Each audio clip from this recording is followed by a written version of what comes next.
Una vista sobre Australia, como la evolución de la pandemia en Australia, extrayendo datos de Our World in Data y del Bureau of Statistics de Australia, ambos links que comparto. Y una versión más extensa está disponible en el link puesto abajo. ¿Y por qué Australia? Porque está lejos de Europa, pero es una cultura europea occidental, porque la evolución de las epidemias es muy clara, por lo tanto es un caso simplificado que ilustra muchas cosas, porque es una isla que tiene control de fronteras más estricto.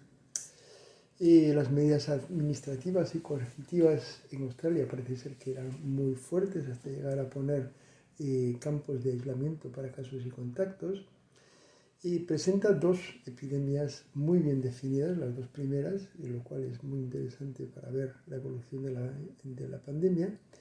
Y bueno, pues ha seguido las indicaciones de la OMS con gran entusiasmo. ¿Qué es lo que se esperaría del control social? Pues cero transmisión y cero importación de los casos, ¿no? ¿Y qué esperaríamos de la intervención farmacéutica? Pues primeramente una reducción de la duración de la epidemia, debería de ser mucho más breve. Segundo, una reducción apreciable e inmediata del número de muertos, el número de casos y la carga sobre los hospitales. Esta sería la evolución de la mortalidad COVID en Australia a lo largo de la pandemia. Hay tres fases. Si comparamos con Italia, tenemos pues que la mortalidad en Italia ha sido 67 veces más que en Australia.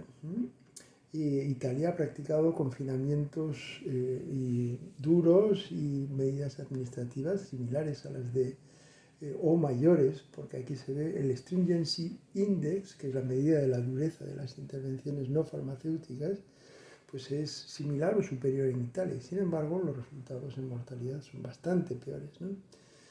Y la anatomía de la mortalidad COVID en Australia. Tenemos una primera fase A de marzo a junio del 2020, donde hay una epidemia. Bueno, pero el pico de casos pues son 4 o 5, ¿no? En siguiente fase tenemos del 1 de julio del 2020 al 1 de noviembre del 2020, cuando terminan un poco las muertes, y también el pico máximo sería 20 y pico muertos, ¿sí? Y en la pandemia, en la parte C de la epidemia, pues tenemos una epidemia que comienza en julio del 2021, después del verano austral, sin muertos, que sería la época entre esta época de aquí. Entonces tenemos que comienza y no termina cuando ya ha comenzado la primavera, ¿sí? Se está alargando la epidemia con muertos de COVID. ¿Sí? Esto sería un poco en resumen. En marzo-abril es verano en Australia, sin embargo hay una epidemia, digamos, empática con Europa. En el periodo B se coincide con el invierno en Australia y la epidemia termina en la primavera. O sea, es un fenómeno de invierno. En la primavera-verano de Australia no hay muertes y en el periodo C, cuando comienza el otoño, empieza la pandemia, o empieza la epidemia con muertes, luego sigue, pero no termina, ¿sí? A empezar mientras del verano y no termina. ¿Cómo ha afectado la intervención farmacéutica a la mortalidad COVID? Bueno, esto sería la representación de las fases de la mortalidad y el crecimiento de dosis en la intervención farmacéutica. Tenemos este periodo en el que no hay mortalidad, por lo tanto no hay efectos sobre la mortalidad, porque no hay. Y aquí tenemos que crece el número de dosis y aparece la epidemia y crece la epidemia, ¿sí? Esto es cómo va creciendo el número de muertos y conforme va creciendo el número de dosis se estabiliza por aquí y comienza a bajar por aquí, ¿sí? Haciendo una meseta. Las epidemias de casos. Bueno, pues estos serían los casos en lugar de las muertes. Las cajas son del mismo tamaño para ver, bueno, pues la diferencia de magnitudes. Aquí tenemos en proporción muchos más casos que muertes había en relación a lo que había aquí. Tenemos esta primera epidemia, esta segunda epidemia de casos y esta tercera epidemia de casos que no ha terminado, ¿sí? ¿Qué ocurre en este periodo C? Bueno, pues que conforme aumentan las dosis, va aumentando el número de casos, se estabiliza por aquí y cuando empiezan a bajar las dosis, empiezan a bajar los casos, excepto que aquí se detiene y se mantiene más o menos, bueno, por ahí, no sé lo que va a pasar en el futuro, pero por ahí se ha mantenido. Y esto coincide un poco con el punto en el que comienzan las dosis de refuerzo, digamos, intensivamente, ¿no? Esto sería los modelos matemáticos lo que nos dicen. Esto sería lo que esperamos que hagan las infecciones según el modelo matemático de Susceptible Infect and Recover. Y esto es lo que ha hecho en la fase B, ¿sí?, de mortalidad. Los casos, estos son los casos, lo que han hecho, y esto es lo que han hecho en la fase C, donde tenemos tanto intervenciones sociales como intervenciones farmacéuticas, ¿sí? Estos serían los resultados de las intervenciones farmacéuticas y sociales conjuntas. Los casos y los test. ¿Qué ocurre con los test? Bueno, pues que pueden tener falsos positivos, ¿no? Los PCR, RT-PCR, pues tienen un alto componente humano. Puede haber errores debidos al aparato, porque claro, los aparatos no son todos iguales. Los reactivos, los factores humanos, la preparación de las muestras, etc.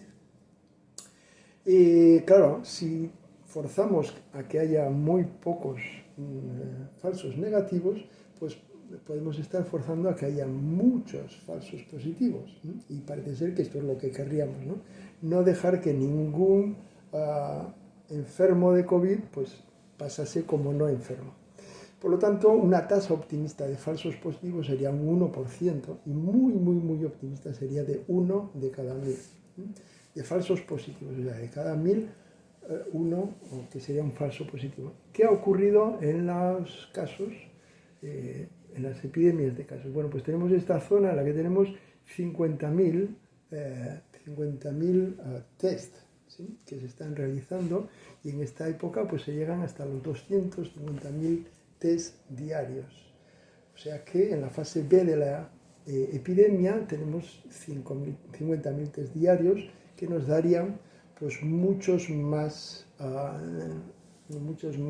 casos como falsos positivos, o los falsos positivos pueden superar la mortalidad observada y los casos reportados. Durante el periodo de cero mortalidad, o sea, de noviembre a julio del 21, había entre 30.000 y 70.000 test diarios, o sea que podíamos esperar 30, 70 casos diarios, asumiendo una tasa de falsos positivos del 1 por 1000. Y en esa época el número de casos oscilaba entre 5 y 25. Y en la época C de mortalidad, bueno, pues se alcanzan hasta los 250.000 test por día. Si asumimos un 1%, un 1 por 1000, pues tendríamos 2.500 casos declarados, que coincide con los posibles falsos positivos, asumiendo una tasa de error del 1%. ¿Sí? Bueno, más o menos. El detalle para la época cero de mortalidad COVID. Aquí tenemos pues que tenemos cero mortalidad, sin embargo la reproduction rate desde luego no es cero, y conforme aumentan las test tenemos cada vez más casos, hasta llegar pues en el pico en que no hay muertos, y sin embargo hacemos pues hasta 14.000, bueno, hacen hasta 14.000 test diarios para obtener pues un número de casos que significa a la población que la pandemia sigue viva. El número de test por casos nos da un poco la información de cómo de útil son los test que se están realizando, ¿no? Y si comparamos con Italia, pues estos serían los números de test que se hacen por caso, que son despreciables frente a lo que ha ocurrido en esta época en Australia, donde pues el número de test que había que hacer para encontrar un caso era pues brutal. Datos de mortalidad según el Australian Bureau of Statistics. Los he bajado y los dejo accesibles. Si calculamos la sobremortalidad por todas las causas y edades, nos encontramos con que pues, la mortalidad COVID aquí es 939 muertes en este periodo, que va desde enero hasta principio de septiembre del 2021, o sea, principio de la, digamos, la época C, y nos encontramos que la sobremortalidad por todas las causas es de 6.119 muertes. Bueno, la mortalidad COVID en esta época coincide en esta época coincide con una inframortalidad por toda causa, esta parte de aquí, pero la época de mortalidad cero COVID, sin embargo, coinciden con la intervención farmacéutica y con una cierta sobremortalidad sistemática por toda causa, ¿sí? Si nos fijamos en las enfermedades respiratorias, al fin y al cabo el COVID es una enfermedad, en principio estaba relacionada con los pulmones y la respiración, o sea que se ha entendido que era una enfermedad respiratoria, nos encontramos con que lo esperado de las enfermedades respiratorias sería esta curva azul. Lo que nos encontramos es que no han variado demasiado, o sea que no ha sido afectado por el invierno la mortalidad respiratoria, pero sí el COVID.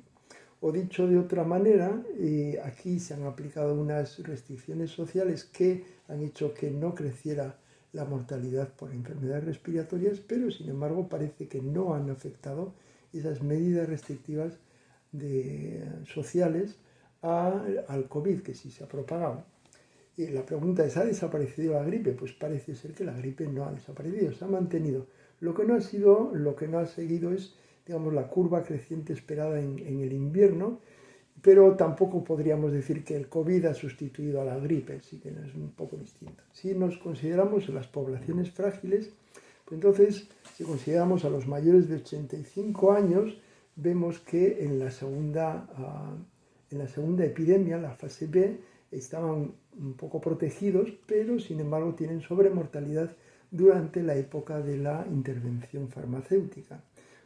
Para la franja entre 75 y 84 años, vemos también que no les ha afectado mucho el COVID, pero que la intervención farmacéutica sí parece que les ha producido una cierta sobremortalidad. Y lo mismo con la franja entre 65 a 74 años, que tenemos una cierta sobremortalidad. Por último, para las franjas entre 0 y 45 años y 45 y 64 años, pues parece que no están afectadas por el COVID.